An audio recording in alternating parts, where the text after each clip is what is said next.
When people talk about state atheism, we talk about usually about the Cold War. And for history nerds, Mexico, one extent, during the Cold War as well. But the first example actually of state atheism, well, wasn't really state atheism because it wasn't, the government wasn't enforcing it, it was like spontaneous, what we call it, was in the French Revolution. There were examples before the French Revolution where atheistic or non-theistic philosophy or religions were the dominant in governments, like historically in India, but I will go into the description the examples. But let's focus about French and how the first ever examples, at least commonly, as state atheism happened in the Cambridge History of Atheism, written by Xavier Merechaus, The French Revolution. Death is but an eternal sleep. These were both posted in every cemetery in the city of Narcos by the order of Joseph Foucault, the representative mission assigned to the Department of Air in central France on October 10, 1793. Never before has such a clearly atheist statement been made publicly by a member of the French government. The inhabitants of two villages of the outskirts of Paris, Ruse and Menessy, followed suit declared to the convention on October 3rd. They were renouncing the Catholic faith. 3 weeks earlier, on October 5, the convention had adopted a new calendar cleansed of any reference to Christianity. The starting point was no longer the birth of Christ, but the founding of the First Republic on September 22, 1792. Months were divided into three 10 days: the decades, the 10th day, the decade, substitute for Sunday. These events marked the beginning of the atheist code of reason, or to quote some conservative historians, the beginning of collective hysteria that swept through the French between the fall of 1793 and early spring of 1794. During the period of time, in almost the entire country, the Catholic faith was no longer celebrated. In May 1794, Robespierre, wary of the damage that forced atheism, could reflect on the progress of the revolution, tried to put an end to the code of reason by promoting the code of the supreme being and the immortality of the soul. This code did not outlast Robespierre, who died on July of the same year. Historians have dubbed this episode of attacks against the church, his clergy, and Christianity in general, the de-Christianization of Europe. The code of reason was clearly atheist, but even after 1794, the goal of undermining Christianity by promoting a civic religion remained. It was embodied in the official Code de Qatar and the semi-official the Olafantry long after the revolution. Atheism will once again be promoted by Saint Simonis in the 1830s and Auguste Comte in the 1840s with the religion of humanity. The sudden rise of the Code of Reason have raised and continue to raise many questions. The task of answering them has been proved difficult and continue to divide historians today. What was the meaning of the Code of Reason? What factors prompted its appearance since October 1793? Who were its promoters? And long last but not least, what long-term effects did it have, if any, on post-revolutionary French society? On the origins of the de-Christianization of Europe. The years preceding the revolution, very few people openly professed their atheism. Among those who did are a Catholic figure by the name of Sylvia Marcella, who most certainly inspired the de-Christianization of Europe. In a poem, God and Priest, fragment of a moral poem of God, first published in 1781 and again in 1790. He proposed the worship of God be replaced by the code of virtue and the faith be replaced by reason. His proposal for secular calendar he represented in 1788 in his Almanach de Hornet when the base of the Republic calendar. However, although there have been attempts in earlier months of the revolution to modernize the church and limit its influence, the code of reason when it was launched surprised most contemporaries and some historians. The freedom of religion set down in Article 10 in the Declaration of Rights of Man and the Citizen, voted on August 26, 1789, the subsequent nationalization of church property in November 1789, and the suppression of contemplated orders in February 1790 were merely evidence of the church's own weakness or the deputy fear of its influence. These forced reforms came about both as a result of radical enlightenment, anti-church, and anti-clerical propaganda, and the deep internal division of the church itself between Jansenites and the pro-Jesuits. At this point, however, no one could imagine society without an official Catholic Church, except for a few Protestant deputies. The civil constitution of the clergy, voted in July 1790, was the rational consequence of the representative desire to extend control of the church. However, the subsequent refusal by most of the bishops and half of the clergy to accept the new organization of the church, in effect deepened the crisis between the revolutionaries and the clergy. The latter seen more and more as enemy of reform. The refractory clergy, priests who rejected the civil constitution of the clergy, became the first target of the sedition. Then in spring of 1793, the revolt against the convention of the Vendee in the name of king and church, as it is evident that the church was promoting counter-revolutionary. Also, and before the events of the Vendee, the battle inside the convention between the Girondes and the Montagnards after the fall of the monarchy in August 1792 undermined even the constitutional clergy, whose view aligned with those of the moderate Girondins against the Montagnards. The arrest of the Girondins deputies in 1793 and the civil war that followed helped spread the suspicion of counter-revolution to the constitutional clergy and its hierarchy. Such were the circumstances in which decolonization was launched. In October 1793, the Montagnards at the convention, supported by the Saint Cloud, who were basically the earliest example of anarchists, their allies on the street, have managed to deal with the main direct dangers facing the nation. They have established a terror and set up a revolutionary government which authorized recourse to any means deemed necessary to the preservation of the revolution. The invasion led by the First European Coalition had been stopped. The Federalist insurrection led by the outlaw Girondes representative after June 2, 1793 coup attempt was a losing ground. The Royalist revolt in Vendee had been beaten back. Some revolutionaries saw in these military success an opportunity to complete the work of national regeneration that had begun to follow the monarchy by eliminating fanaticism and the last trace of the old regime in French society. However, the Montagnards, united when the Republic was in danger, started to split into different factions. Tento and Robespierre thought the Court of Ruse was part of the plot hatched by the leaders of the Paris Commune. Heinrich Herbert and the Pierre Caspar chapter and the Hebertists, they accused them of using de-Christianization as means to set the Parisian Saint Clovis against the convention. Many historians of the early 20th century agreed that the Court of Ruse has been an attempt at a parliamentary coup. Alphonse Aluta, though the Haberite were behind the coup, John Johnson defended the thesis, followed much later by Francois Furet. Albert Matthias thought that Eudoges, that the best model, had initiated the code and the Hebertists had followed. For these authors, therefore, the Court of Reason was neither spontaneous nor popular. It was launched from above solely for political purposes. However, an examination of the many different actors involved tells a very different story. In the age of the Christianization, today, the thesis of a parliamentary coup no longer stands on sufficient solid ground. It is deemed too simplistic. In fact, the actors involved were particularly diverse. There was, of course, the Paris Commune led by the Chaumet and the Herbert.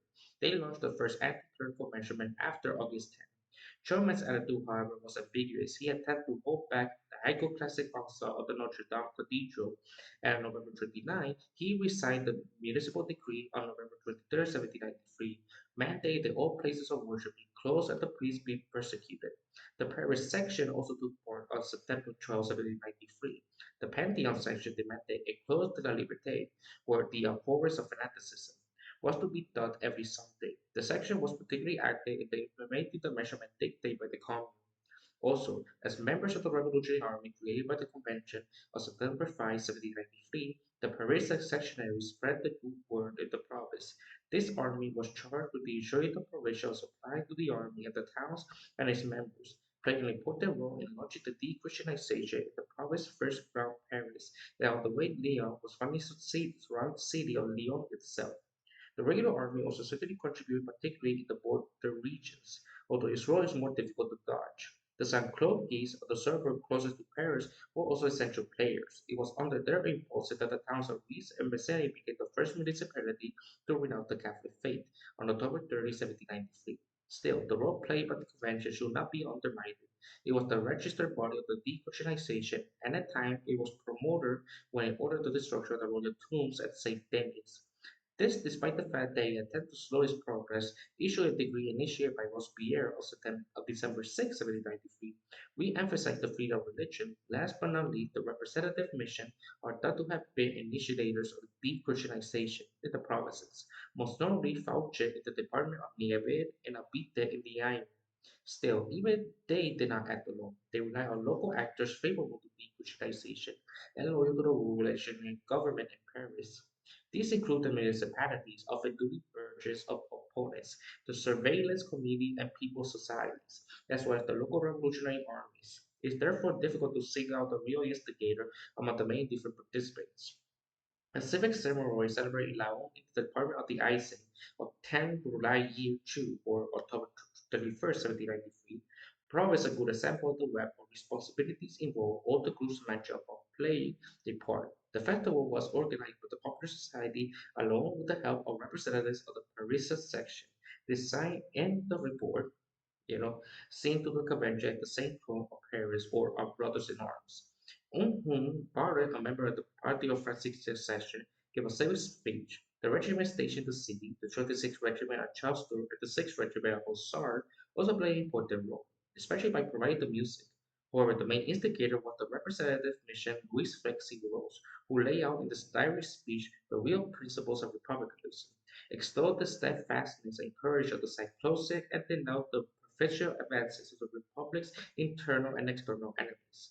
During the festival, two stones from the Bastille were carried aloft together with the text of the rights of man in triumphal profession status of Catholic saints were torn down, and up to the file of the objects represented in the ancient regime was set up.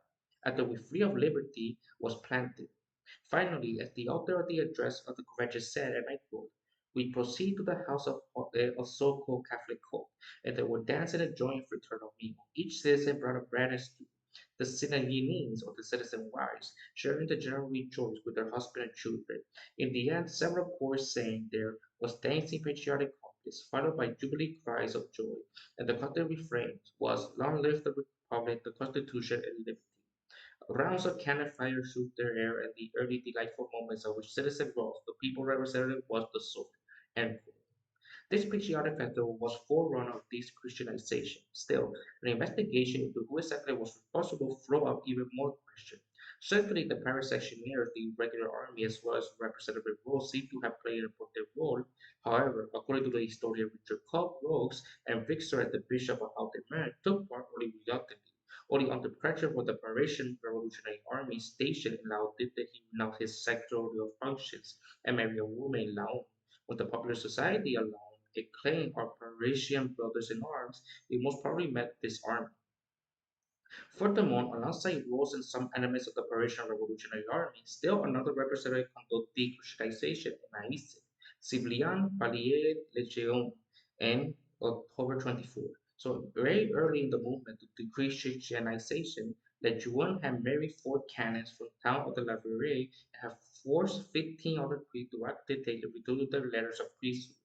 Finally, on this day, both Russell and Lafayette had ordered to all the silent reviews of the Catholic issue be brought to the treasury, and the bells had been taken down. On Article 4, they decree all townships of the Department of Aise are invited in the name of sacred truth to no longer adhere to any code but the code of reason, justice, and liberty, and to dedicate their temple to these tutelary divinities, whom alone must command men.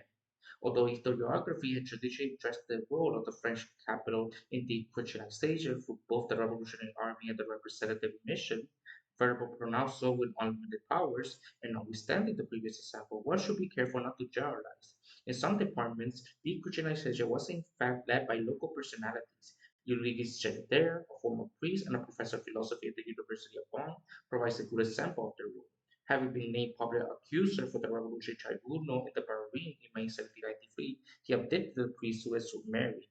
He was the prime instigator of the terror and the de-Christianization of the department as commander of the Revolutionary Army in Bahrain. He sought terror throughout the department from October to December 1793. He had 31 people executed. He was responsible for the abdication of about 30 priests and Protestant ministers. In the end, his excessive cruelty led to his arrest on December 15, 1793, on the orders of the representative St. John's and Labez. He was taken to Paris and guillotined on April 10, 1794.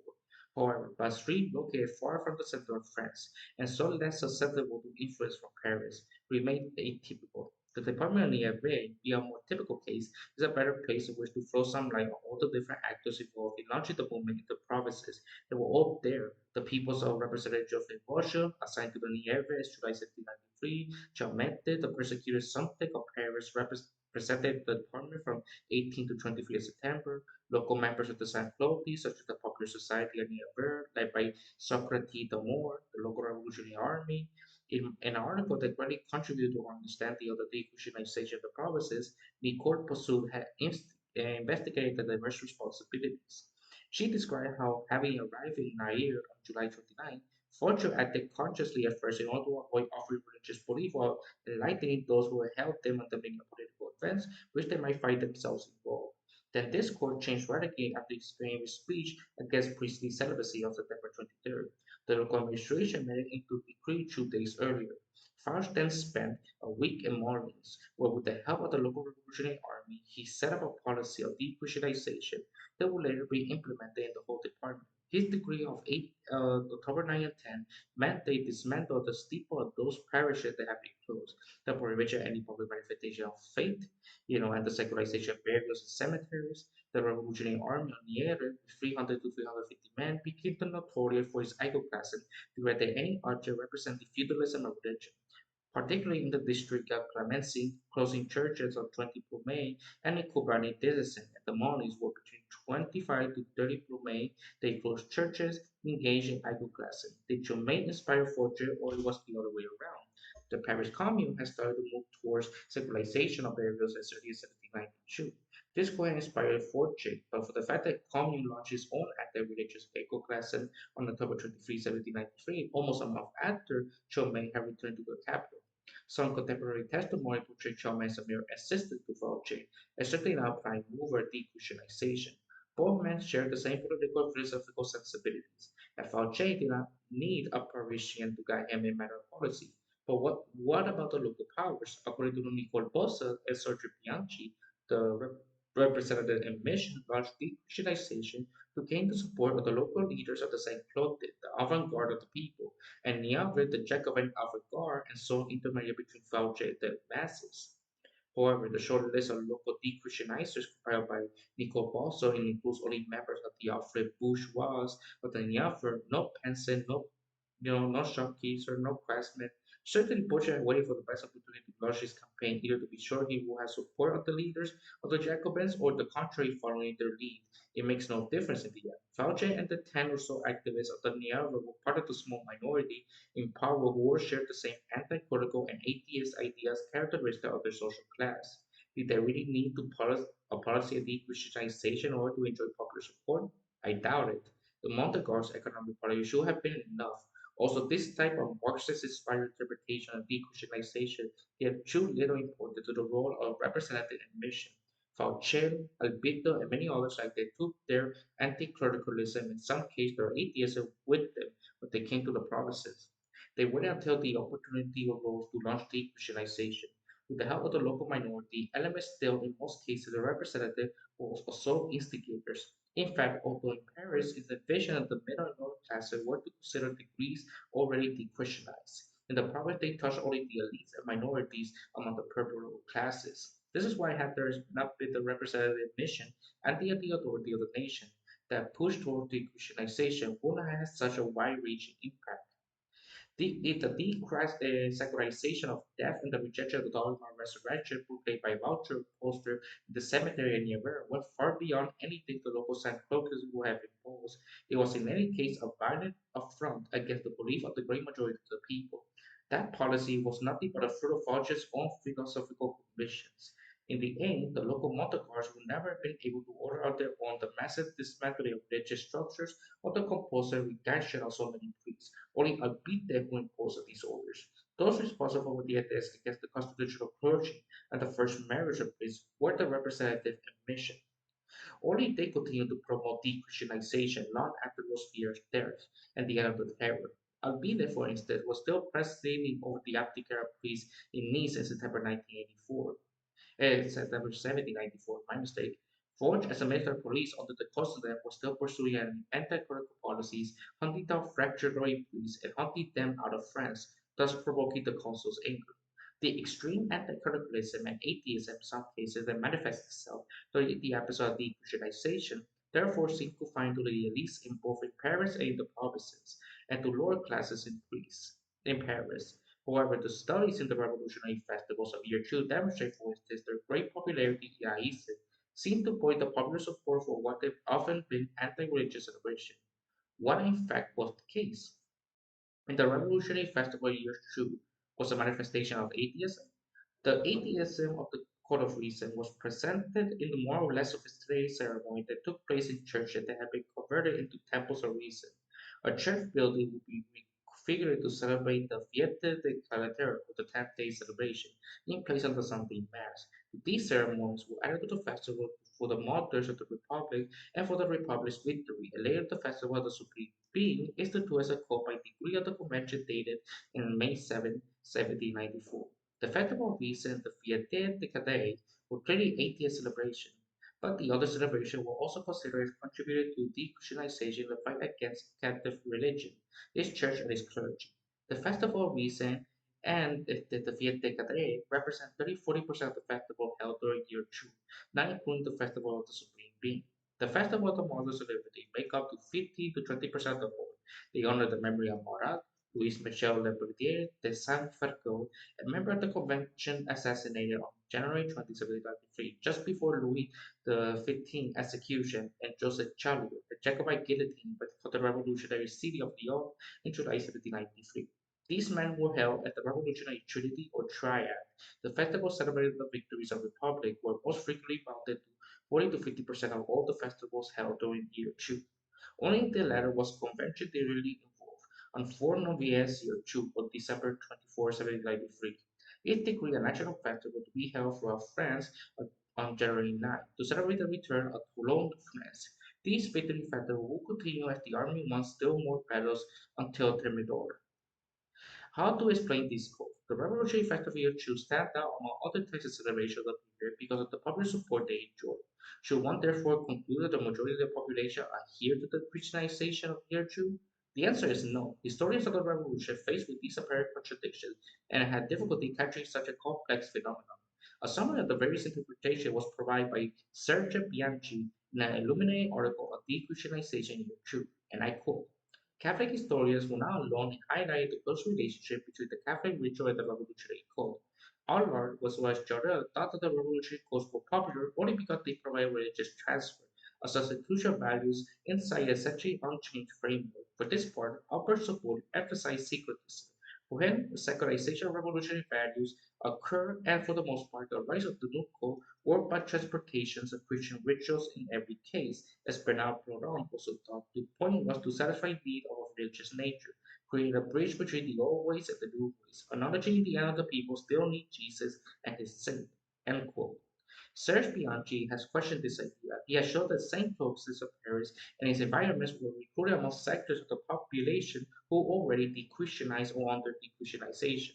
Members of the lower or lower middle class of Paris, day laborers, guild members, builders, woodcutters, poor farmers, small laborers in the vineyards around the capital, etc. Therefore, even if revolutionary festival mimics certain aspects of Catholic ritual, this is no way proof that their promoters remain attached to religion by themselves, have already rejected or stopped practicing. Consequently, according to Bianchi, the fundamental meaning of the Code of Martyrs was to preserve the revolutionary gains. It was to honor those relatives and friends who were fighting for his aim or had given their lives in his name. Values that are in no way reducible to the preservation of Christianity and are often clearly opposed to it. Bianchi bolstered his thesis by pointing to elements of the revolutionary code, such as revolutionary masquerade and de-Christianization iconoclasm, and that are totally incompatible with Catholicism. The revolutionary festival of year two, in fact, took many different shapes and took on very different meanings and added symbols in such a way as to prevent easy categorization or interpretation. No festival was alike, but they share many common features, and despite their diversity, they all celebrate more or less the same thing. The festival held in St. Denis on 20 November in memory of Marat and of the authors of modern liberty, and to celebrate recent sacred victories over fanaticism and superstition is a good example. This festival became a model of perfect symbol of all celebration of year two after the account was published on the Monte Universal. It recycles some features of the first festival of reason, celebrated at Notre Dame Cathedral in Paris, with added pomp and solemnity. Like all these ceremonies in year two, it borrowed features from the Catholic ritual as well as from traditional town fairs. It possessed something artificial, almost theatrical. There was stage, painted backdrops, an artificial mountain, a statue of truth, a joy of young woman, actress portraying liberty. It shaped art back to rigid procession, like the marchers stopped and various points of the view it imitated the station of the cross. Some of their feature recall villagers' feasts, civic and fraternal baguettes, including the celebration, the mother of liberty, and the philosophers of the Enlightenment, were represented by busts of Rousseau, Voltaire, Franklin, together with those of Marat, Lepeletier, and Charlier, placed side by side inside a grotto in artificial mountains. Patriotic singing speeches dotted with festivals, true riders armed and equipped with the popular society appear. And although the fray of the vestige feudalism or monarchy celebrated the end of the ancient regime, a speech denouncing fanaticism was given inside the church, which had been turned into a temple of reason, marking the festival as part of the Christianization. Parliamentary archives hold a record of approximately 1,000 of these festivals. What surprised the reader most is the evident popularity of these festivals and the atheistic responses they generate. All this is very different from the set ceremonies of the Directory or even the Festival of the Supreme Being. The civic pedagogic elephant aspect of these festivals was presented, but it left much room for more or less spontaneous patriotic celebration with some elements of dehumanization.